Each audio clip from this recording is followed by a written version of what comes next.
আমার বুকের বাম পাশে ব্যথা হয়। পরীক্ষা নিরীক্ষা করে কোনো কিছুই পাওয়া যায় না। এটা কি আসলেই হার্ট অ্যাটাকের ব্যথা? আসলে না।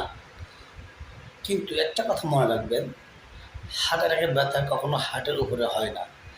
যাদের হার্ট অ্যাটাক হয় তাদের কিছু লক্ষণ হলো বুকের বাম পাশে চাপ দিয়ে থাকে, মনে হয় একটু দাঁড়ালেই ব্যথাটা ভালো হয়ে যাবে অথবা ভালো হয়ে যায়।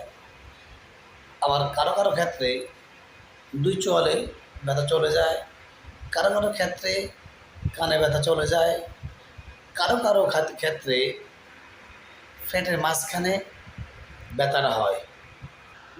কারণ হলো এই ব্যথাটা হাড়ের যে নার্ভ সাপ্লাই সেটা হলো ব্যাঘাত।